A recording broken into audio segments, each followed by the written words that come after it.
Army soldier नमस्कार भाई सबको। आज का टॉपिक रहने वाला है विटामिन। विटामिन के बारे में एक प्रश्न पूछा जाता है, चाहे विटामिन का रोग हो, चाहे रासायनिक नाम हो, चाहे जल में घुलनशील हो, वसा में घुलनशील हो, पूरा डिटेल में पढ़ेंगे। साथ ही साथ मैं आपको ट्रिक भी बताऊंगा। ठीक है, विटामिन की बात करते हैं। टोटली दोस्तों आपके कोर्स में विटामिन 6 प्रकार की है। कौन कौन सी है मुख्य रूप से मैं लिख देता हूँ, बाकी तो आपको याद नहीं करनी। ए है विटामिन, एक विटामिन है बी, एक है सी, एक है डी, एक है ई और एक है के। ये आपकी 6 विटामिन है, आपको याद रखना है। Vitamin A, B, C, D, E, K. ठीक है, विटामिन ए की कमी से पहले रोग देख लेते हैं। ए की कमी से होता है रतौंधी, रतौंधी जो कि आप पढ़ते आ रहे हो, रतौंधी। बी की कमी से होता है बेरी, बेरी। सी की कमी से होता है स्कर्वी, सी की कमी से होता है स्कर्वी। डी की कमी से होता है रिकेट्स, ई की कमी से होता है बांझपन, बांझपन या नपुंसकता। के की कमी से होता है रक्त का थक्का न बनना, रक्त का थक्का न बनना। यानी आपके जब चोट लग जाएगी तब रक्त का थक्का नहीं बनेगा, रक्त बहता रहेगा। ठीक है, रक्त का थक्का न बनना। ये 6 विटामिन आपको पहले तो याद रखनी है और इनके इनके कमी से होने वाले रोग भी आपको याद रखने हैं। अब अपन बात करेंगे कि भाई ये तो हो गई 6 विटामिन, इनके कमी से होने वाले रोग भी चलो याद हो गए। ठीक है, बांझपन या नपुंसकता ये आपको याद रखना है।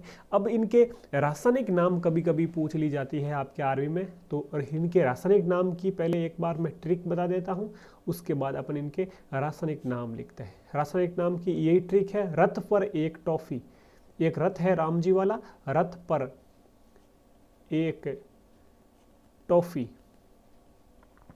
रथ पर एक टॉफी, रथ पर एक टॉफी। अब आपको क्या करना है, जो आपका ये पर है इसको कर देना है साइलेंट, बाकी अपन काम में लेंगे। र से हो जाएगा रेटिनॉल, तो ए की कमी से ए की रासायनिक नाम हो जाएगा रेटिनॉल, ए का रासायनिक नाम हो जाएगा विटामिन का रेटिनॉल। थ से थ हो जाएगा बी का, यानी कि थाइमीन, थाइमीन।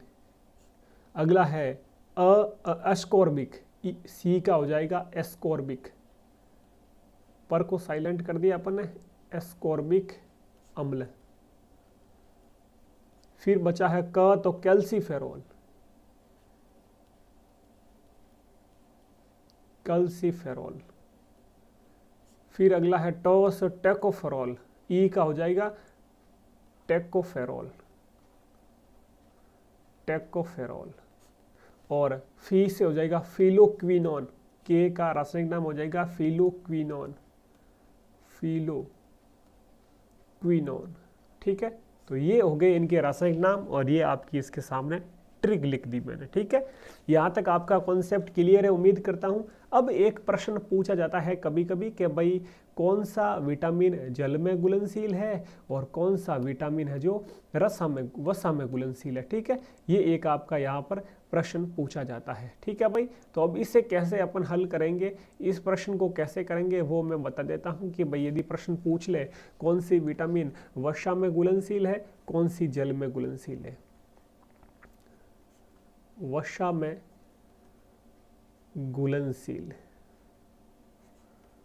घुलनशील, और एक होता है जल में घुलनशील। ठीक है, वसा में घुलनशील और जल में घुलनशील, ये आपको याद रखना है। अब इसमें देखो क्या करना है आपको, इसमें क्या करना है कि भाई जो KEDA जो वसा में घुलनशील विटामिन है वो है आपका KE, D और A, और यहाँ पर बचे पीछे B और C। तो देखो A B C D E K। ठीक है, ये हो गई 6 विटामिन हो गई आपकी। जो BC विटामिन है ये तो जल में घुलनशील है, जो कीड़ा है KEDA, ये हो गई वसा में घुलनशील। तो अपन याद कर रखेंगे कि भाई एक कीड़ा है, ये पैर है इस कीड़े के, ये आपका जो है वसा में घुल गया लेकिन पानी में नहीं घुला। पानी में तो सिर्फ विष ही घुलेगा, लेकिन वसा में कीड़ा घुल गया। तो वसा में घुलनशील विटामिन कीड़ा है और जल में घुलनशील विटामिन विष ही है। तो ऐसे भी याद रखेंगे। इनके रासायनिक नाम भी याद रखना है, इनकी कमी से होने वाला रोग भी याद रखना है। आर्मी में यहाँ से बाहर प्रश्न नहीं पूछेगा, ये आपका सिलेबस है। ठीक है भाई, जो विटामिन का। और विटामिन की कभी कभी खोज पूछे तो विटामिन की खोज किसने की? फंक ने की। ये भी आपको याद रखना, कश्मीर फंक ने। ठीक है भाई, क्लास अच्छी लगी तो लाइक कर देना, जीके सीरीज सब्सक्राइब कर लेना। इस प्रकार के आपको वीडियोस यहाँ पर मिलते रहेंगे।